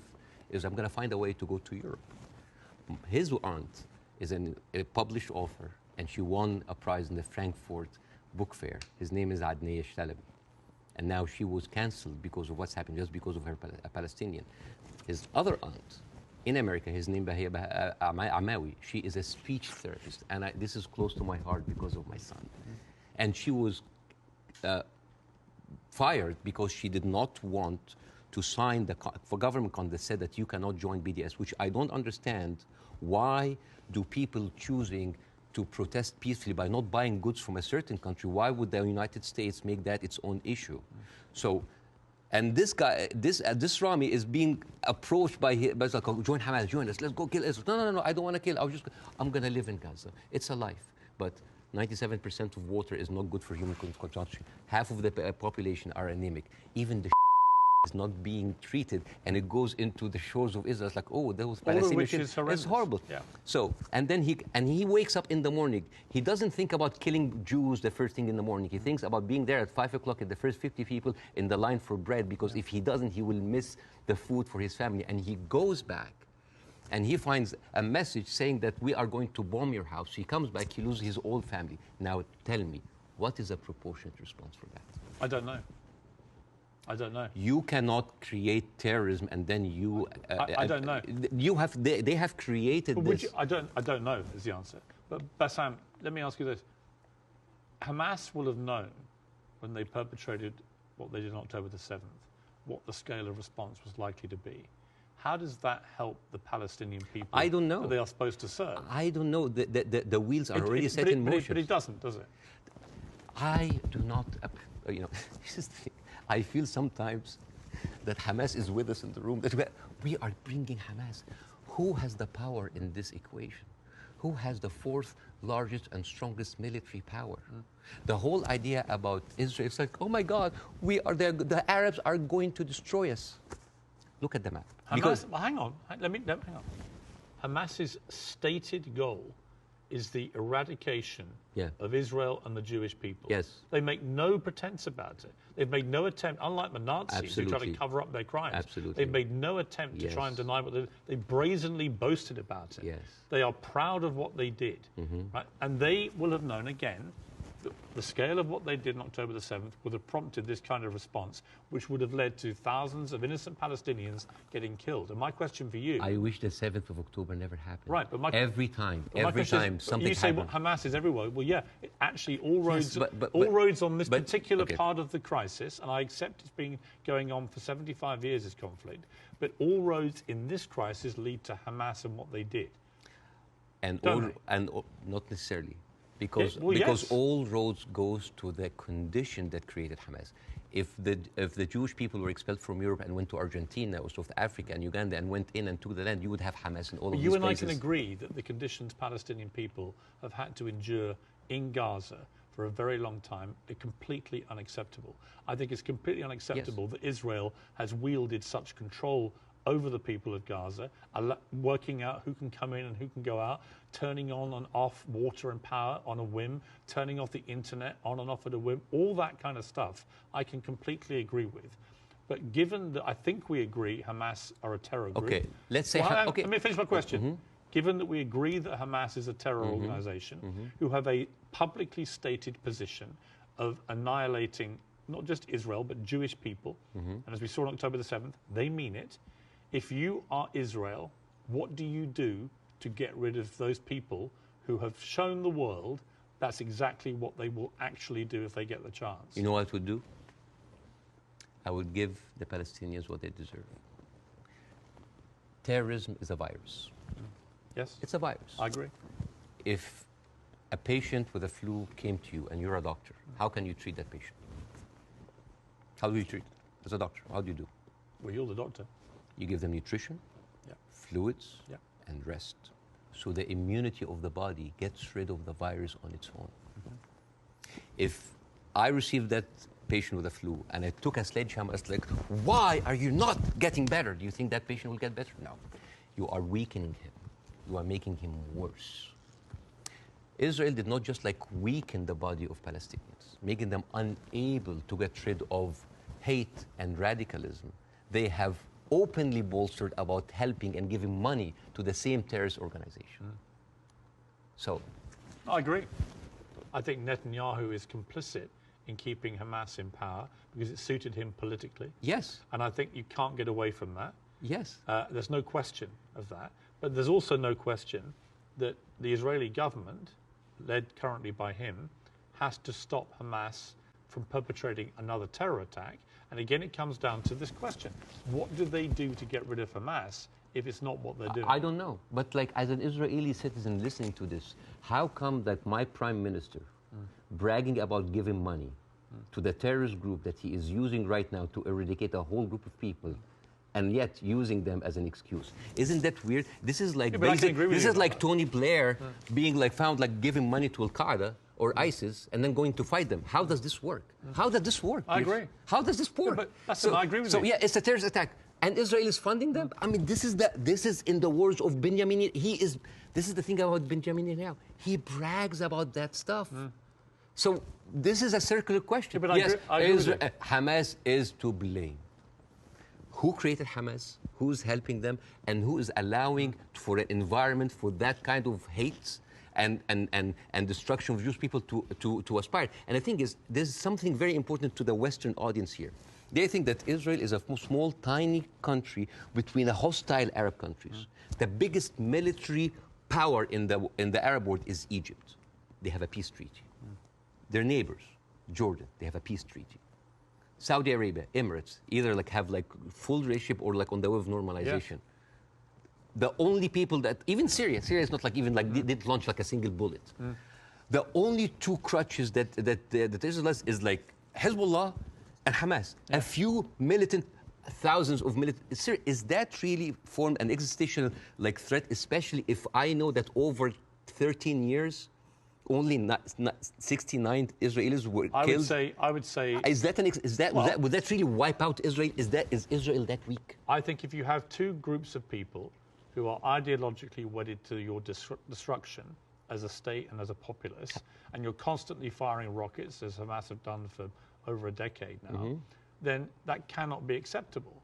You have to stop that, right? These are terrorists who've now shown on October the 7th their true colours. They don't just talk about wanting to kill all Jewish people. They are going to do it if they get the chance. So I don't believe Hamas can possibly stay in any position of authority in Gaza. I think that would be ruinous for not just the people of Gaza, but also for Israelis. So if you're going to get rid of them, which many people think on both sides is inevitable and should happen as a consequence of what they did, the big question is, how do you do that? And I don't know any other way other than the way Israel is currently doing. Hence my personal moral quandary about this. So if a terrorist takes over the Empire State, instead of taking him out, we bomb the whole Empire State? Well, that's the question, isn't it? Proportion. That is not even a question. Well, that was not even a question, because that would be ridiculous. You talk about the normalization of the region. I mean, the theory that I most buy into, supported by recent, I think, Wall Street Journal reporting, that hundreds of Hamas terrorists had gone to Iran for training before this attack. Okay. It had obviously been very carefully organized, and so that is, I think, highly likely. But if you're Iran, and you're looking at all this normalization, and you're looking at Saudi Arabia being next, this is your worst nightmare. So a perfect time to commit an atrocity like this through your proxy of Hamas. Again, I'm not a political expert to know what is the background, but let me tell you. It's a likely theory. Is Hamas justified? Is all of the horrible conditions that Palestinians are living in, is that a justification for Hamas doing what they did in October 7th? Good. Do you think so? Of course not. Right. So we're agreed. No, of course. So let me ask you the question a different way. There is no justification what Israel is doing now. No Hamas, no terrorist attack justifies this. Well, because you have been there. No, but you have been there. You have stood against the Iraq war. Yes. So that is too much. Yeah, but here's the difference. You are killing a whole population. No, here's the difference. I didn't stand against them for that reason. I stood against the Iraq war because I did not believe we had seen evidence that Saddam Hussein had weapons of mass destruction. So we were fighting a war against a country and a despotic leader which had nothing to do with 9/11, as they were trying to claim. It was actually a lie perpetrated on the world, and the consequences were disastrous. 1 million people died. I mean, over 150 British troops died. My brother served in Iraq and could have been one of them. You know, the whole thing was a fiasco, a deadly fiasco. It led to the rise of ISIS and all the hell that came with that. So, you know, yes, absolutely, I fought that campaign against that war, and I wish I'd been successful. But the singular difference here is no one is disputing, least of all the Hamas themselves, that they perpetrated this attack. And I believe Israel has a fundamental right and a duty to defend its people from them doing it again. So if we can agree on that as a principle of a country that's had that kind of attack and how you deal with it, the question then becomes, how do you eradicate the people who did it? And I just think, given the intense nature of the way the population exists in Gaza, very, very large numbers of people in confined places, and that is in itself unacceptable, and I will agree with you about all of that, and that has to be fixed longer term. But actually, if Hamas are everywhere there amongst these people, I just don't see any alternative to what they're doing. And I'm very happy to consider one. But I don't think you have one either. So if the Iraqis were actually, there was evidence that they were behind 9/11, would that still be okay to kill a million Iraqis? We have a parallel, which is Afghanistan. And in fact, I would say, but that raises a different question. So was the Afghanistan war just? I believe it was, in a way that Iraq wasn't. I believe that Afghanistan was harboring terrorists, Al-Qaeda. We know that they were training there. We know the Taliban were there. And we went in, we launched this war. It goes on and on and on. Huge bloodshed on both sides.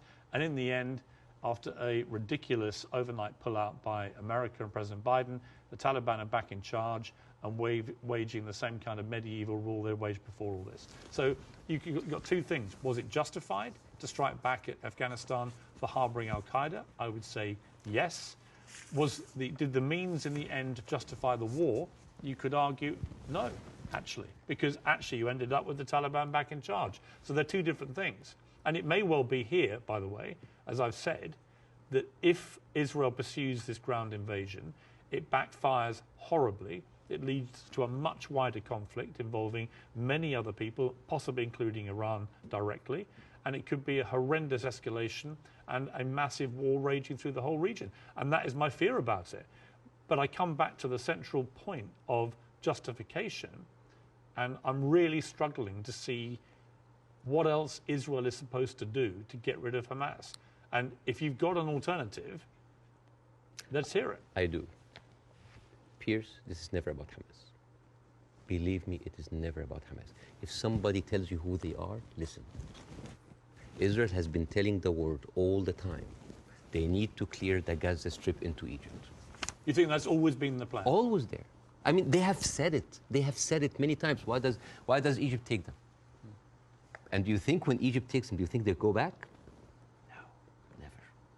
And then when they're done with Gaza, they will go back to the West Bank. They will kind of like build the settlements around them, and then until they push them into Jordan, because that is the plan. They have talked, not just Benjamin Netanyahu, everybody said like, there's no state, two states. It is one state, and it's for the Jewish I don't people. think he believes in a two-state solution. Nobody believes in a two-state solution. It is one state. But nor do Hamas, obviously, and they're the ruling authority in Gaza. They don't. You see what you're comparing? It's a militant group. It's a small militant group. But they are Israel as a nation. They are the elected political leadership. They were elected in 2006, and 50% of the people in Gaza right now are under the age of 16. They were not even born. I understand. Yeah, like so. And the all right. So Bassem, let's agree about that. But that's the circle state. I understand. It's a circular firing squad. Hamas. I know. But okay, let's move forward. Oh, yeah. Let's assume somehow we get to a place, possibly at the instigation of countries like Saudi Arabia and others getting directly involved, where you get to a place where Hamas are removed, and I don't quite see how that happens without enormous further bloodshed, but let's assume they get removed. Let's assume that Netanyahu is removed from office, which I think is highly likely just from the fury of his own people about what they see as the defensive and security failings, plus his attack on the Supreme Court already causing huge polarization. Let's assume we get new leadership in both places. Could there still be peace? Could there still be a two-state solution? No. It can never happen. No, because Israel have already shown it's not about Netanyahu.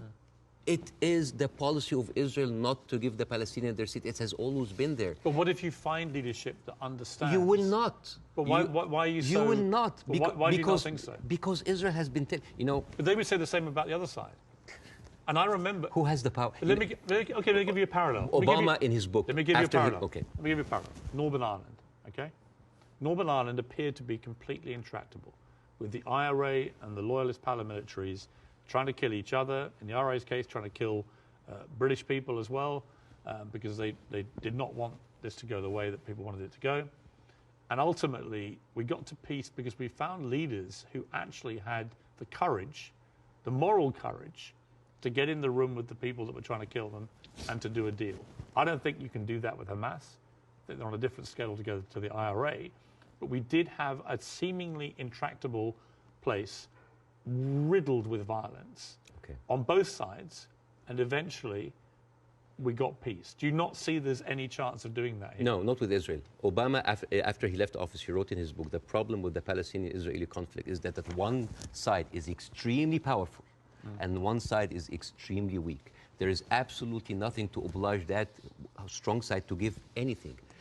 All over the years, Israel showed you many times that they are not interested in peace. Leave Gaza. Forget Hamas for a second. The West Bank. What have they been doing in the West Bank? The illegal settlements did not stop a single day. No, they no. Are and it's completely wrong. Yeah, but the thing but is, it's wrong. I agree with you. But you see what they're doing in the West Bank right now? They are creating little Gazas. They are creating little Gazas. Yeah. And until they are like squeeze them. It's completely wrong. There is a hilarious documentary called The Wanted 18. It is like an Israeli-Palestinian co-production. And it tells about the incredible story about the residents of Beit Sahur. It's a Palestinian town next to the Nazareth. And they said they don't want to depend on the milk coming from the kibbutz. So they bought 18 cows. 18 cows. And they didn't know how to milk the cows or have a cow farm. So they were like engineers and doctors. So they sent people to kind of like to learn how to do the farm. So they bought the cows and they started to produce milk and they started to sell the milk to the villages. The Israeli authorities were not very comfortable. So one day the military government came in and was like, those cows, and I quote, constitutes an existential threat to the national security of the state of Israel. You need to get rid of them. And the movie goes about like the hilarious attempts of hiding those cows between the butchers and the houses. And in one scene, a cow is actually running and the Israeli soldiers are like running behind it and they corner it and they corner it and they're about to kill it. And you know what did the cow say? You didn't fall for this, cows don't speak. Yeah! But you know, it actually said something. You know what did it say? It said Hamas. But anyways. But you see, this is the ideology of the Israeli ruling, but they are not interested. They're not even allowing you to get your own cows. I mean, I want to discuss something that is very important because we have been talking about Israel being a democratic state, a secular state for all of its citizens, including its Arab residents, right? Wrong, Yes. wrong. 2018, there was a resolution that was offered in the Knesset that say that Israel should be a state for all of its citizens. That seems basic, right? That resolution was not even allowed to be discussed. It's like, wait, why? And the rebuttal was, Israel being the state of all of its citizens would threaten the character of the Jewish state. There is, I have a friend of mine, his name is Andrew. He's Palestinian Christian. They do exist. And his family comes from a town called Tarshiha. As many Palestinian towns, these would like, you know, had another Israeli town called Kafar Vradim. It is a left-leaning town. They voted against Netanyahu by 70%. And they announced an auction to sell houses. And then they noticed that most of the applicants were Palestinians. They canceled the auction. Why? Because in each Jewish town, there is something called admission committee that can decide who can live in this town. Sounds like Jim Crow for me. And then they canceled. And you know what they say in the reason? They say, Kafar Vradim welcomes all citizens of Israel despite their race, gender, or color. However, the majority of the town would like to preserve the character of the town as being Jewish, Zionist, and secular. How does this go together, secular and Jewish aside? You know, and this brings me to this picture. This is a very famous picture. You know, remember this picture? I'm sure you've seen it. Yeah. This, for the people who don't know, this from San Augustine, Florida, 18th of June, 1964. This was a white-only motel. And these are black activists who wanted to defy the law and jump into the hotel. This guy, he's the owner of the hotel. His name is James Brooke. And he was pouring acid to scare them out of the hotel. His neighbor said that James Brooke was a victim because he was just following the law. And you know what James Brooke said? He said, it's not like I don't like black people. I just don't like them in my swimming pools. Now, if an official said that, wouldn't you say that this town has kind of a systemic racism? Yes. This quote was not said by James Brooke. It was said by Deton, the head of the Galilee municipality, when he said, I don't like Arabs. I don't just like them in my swimming pools. The town of Nazareth Elite, 2010, the Arab Christians in the town, they requested to set up the Christmas tree next to Nazareth. This is the birthplace of Jesus. And you know what they said? We cannot have it because non-Jewish symbols would offend Jewish residents. But this comes back to what you were saying at the start, which is about the hate on both sides. No, I'm not talking about the hate. I'm talking about this shining example that Israel won't tell the world that we are like the Western world. We are secular. I don't know if you know this, but they're not just like secular, like Christians against their own Arab. I'm talking about like Arabs with Palestinian, with Israeli identity. I'm talking about them being even racist against their own people. 1950, Yemenis immigrants that came from Yemen, and they were in the transition camp waiting to be transferred into Israel. Their kids were taken away from them and given to white Ashkenazi Jews because they were not white enough. But Bassem, what would happen if a Jewish person went to Gaza? Why would they go to Gaza? Exactly. Even I wouldn't go to Gaza. Exactly.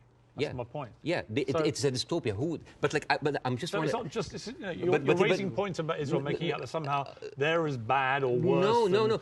But what's going on there? Hamas has ruled over the Palestinians in the most oppressive way imaginable. Absolutely, but you know what? Hamas never claimed that they are the only democracy in the region. They never claimed that they are secular. They never said that they adopt Western tradition. And they definitely, they did not use that lie in order to carpet bomb a whole country. Okay. Now here, I want to say one example. And I'm going to leave you. All right.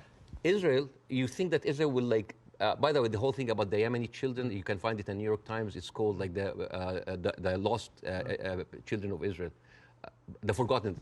But even when Ethiopian people were immigrated to Israel, Ethiopian Jews, women then report, 2013, that is not like 50 years ago, they reported that they were given against their consent and without their knowledge contraceptive shots so they wouldn't reproduce because they are the wrong color. Israel is a racist, apartheid country that is projecting this shiny example of secularism and democracy for the people so people can accept whatever they do because they look at Palestinians as lesser people. This is the whole point. This is the whole point. And I would like to quote Winston Churchill. He had a quote that say, I don't believe that we have made a great wrong to the Red Indians of America or the black people of Australia because they were replaced by a higher race, a stronger race, a more world-wisely race. This is why Queen Rania is criticizing the West. This is why we here said, like, where are your values? Because this is the crux of the problem. It's not Hamas. It's not Palestine. It is people looking at us as lesser human beings. Bassem, I don't dispute the characterization that a lot of the Israel administration look upon Palestinians as lesser people. Otherwise, they wouldn't. They even look at the Ethiopian Jews and Yemeni Jews like less. I wouldn't dispute that. I want to quote you to end this. No, why would you end this? Don't end this. We'll be talking for 2 hours. Why not? At some point, we're having an amazing time. We can do another interview. Well, this one goes big. I think this is a neat way to end it. He said, I actually believe there is a middle ground between everybody and they can meet. I direct my criticism for the extreme of each one of them. That was you, Bassem Youssef. I agree with that. But I don't share your view there can never be peace in this region. I think there can't be with the current leadership structures in both countries or both places. But I definitely think you've got to be optimistic about peace. You just need to find people who can forge it. I hope so. But the reason, listen, I refused to come on your show when your producer first called me for the first interview because I was scared. I was afraid. For me, that was a career suicide. Because I'm talking. This is even important because you are someone who's always talked about like against cancel culture, about like speaking your mind out, speaking your mind out. I left Egypt. And I came to America, the land of the free, the home of the brave, but I didn't know that there was a fine print said that you cannot speak about Israel. I have issue with that. Israel is a foreign country. They're allies. Good. But you we can give them speak about Israel. How many people lost their jobs? Even Bella Hadid. Bella Hadid, she Bella, by the way, Bella She hasn't lost her job. No, but she talked about death threats. She's talking about like being silenced. Sure. By the way, Bella Hadid she's Palestinian. And you know who else? Gigi Hadid sisters. I love the Hadid. They are with us. Yeah. Anyway, so I know them both. They're very nice. yeah, but the thing is, if you are that high and you cannot speak about it, and it's not about it's Well, you like can. You just have to. Have, yeah. you can. I mean, I've spoken out about these issues, and you get shot at, not literally, but metaphorically, all day long on social media. That shouldn't stop people from doing it. I'm just like wondering, as an American, You do? As an American, yeah. But like, I'm doing now because like the first interview went well. Right. I'm doing that because I want people to see that you can really speak up and not just get canceled, but get rewarded. My career is going fine. Yeah. It's great because I want people to have the courage. There should be no limits. I'm kind of like so confused as an American citizen why every American presidential candidate have to go and kiss the hand and bend the knees to AIPAC. This is a lobby that works for a foreign country interest. Why don't we have like a lobby for Saudi Arabia? It is they're giving us more money. You know the great thing? You can say that here. Yes. You couldn't say it in Egypt. That's why you're living here. Yes, but again, a lot of people feel the burn, the heat whenever they come down. down. If I was an American, I'd be going, oh, all right, Bassem, all right, we'll take the criticism because you can do that in this country. And I'm happy. When you criticize the government in your own country, yeah, they drove you out. Yes, and that's why I came to America, to play the white man's game, to actually to pass this acquired white privilege to my children. But the problem is, it's not just a country of white people. But here's the problem. And the white man's game, the game in America is not a white man's game. It's a game that actually has a democracy and believes in freedom of speech. But there are dog whistles everywhere. You're not going to be put in jail for this interview. Or I can lose my career and I can lose jobs, and you know that. You could in Egypt, you could. No, here you can. In Egypt, they arrested you. Here you can. And they threatened you, and you would have probably ended up in prison or dead. Here, a lot of people lost their jobs because they spoke up. It depends what they say. Of course, but again, if you're Kanye West and you spew anti-Semitic garbage, I'm not. You're going to lose. I will never adopt that kind of point of view. But the thing is, there is dog whistles everywhere. As I told you at the beginning, you cannot just say it's like anti-Semites. Like, I mean, now, how come that the Palestinian flag is outlawed? By the way, it's outlawed in Israel. If you raise the Palestinian, you go to jail. And now they're saying like the Palestinian flag is a pro-Hamas. No, it's not a pro-Hamas. You know, I was doing a comedy show in Arizona, and a guy was like wearing like a kufiyya, like a scarf, and I took it, and I'm not like in hyperbole and like wearing symbols, but I just took it because like, why are we gonna outlaw colors and flags? That is absurd. That is not right. I agree. I don't think you should, but you should certainly outlaw Hamas. They're already outlawed. I mean, I'm not supporting them. They're a terror group. Okay. But the people with the power, the people who supposedly have the... And you should, by the way, I will say this, you should be able to criticize the Israeli government without being accused of being anti-Semitic. But I have in this interview repeatedly, and I'm not anti-Semitic. I just have a problem with all of what the Israeli government's been doing. And I have a problem with how any criticism to Israel by some circles here are considered anti-Semite. This is not fair. But a lot of the people doing it are actually anti-Semitic. Yes, but also a lot of Zionists are against Israel, that they hate the Jews. You know, we've discussed that. I want to end on a happy. But before that, I want to just like say 2 words about the media, which is, please. Sure. Mr. Zomlot, the Palestinian ambassador that you have, this guy lost 6 members of his family in an Israeli strike. And when he went on like some British news thing, he sat down and the lady told him, it's like, we are very sorry for your personal fun. I'm sure you don't condemn the killing of Israeli civilians. What? In the same moment. There's another girl like called Yara Eid. She was like on Sky News. And the girl was like crying, like, I lost 30 members of my family, 17 of them are children, I lost my best friend. And then, what did you think would happen forget about empathy. I think a lot of people... What about manners? Well, I think you have to start... I've said this repeatedly. You have to start from a place of humanity. You have to look at what happened on October the 7th and feel utterly outraged and disgusted for the loss of human life. Yeah. And you also have to feel that for what's happening in Gaza to innocent people. But and if you can't feel both for both sets of people, both sets of innocent people being killed, if you can't feel a sense of despair and horror over their deaths, you don't have any humanity. Believe me, Piers, it's not really about that. There's a deep sentiment in the Middle East, in Arabs, that the West do not look at us as equals. Well, you know what? So what I did, I went to the machines. Yeah. And I asked ChatGPT simple questions. Do Israelis deserve to be free? And you know what they tell me? Yes, Israelis deserve the right like any other people. And then I asked the same question, do Palestinians deserve to be free? And you know what they tell me? It is complex. It is a sensitive issue. Well, it's not complex. It's not sensitive. The Palestinian people should be free. Yeah, but even the machines have... Let me finish. And they should have exactly the same rights to freedom and freedom of expression and a way to lead their lives and to water and to power and to internet that Israelis have and we have here in America and we have back in my home country of the UK. And I want that for the Palestinian people. We've got to end it there. Okay. Mainly because I've worked up a hell of a hunger in 2 hours of interview and you have brought your wife's cooking. So tell me again how I do this. Okay, so basically... Take a piece of this, put it in the olive oil. Yes. Which is from the West Bank. Yeah, from the West Bank. And then a little bit of this. Yes. Like that? Yes, yes. This is like amazing oil coming from the olive tree.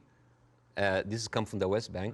Since 1967, Israel have actually uprooted 800,000 olive trees, just to.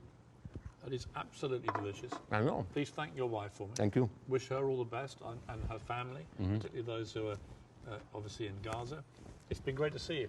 Thank you so much. In America. Let's do it again. Let's do it again. Let's keep talking. Yes. I honestly think the way through this is people keep talking. Yes. Good to see you. Thank you so much.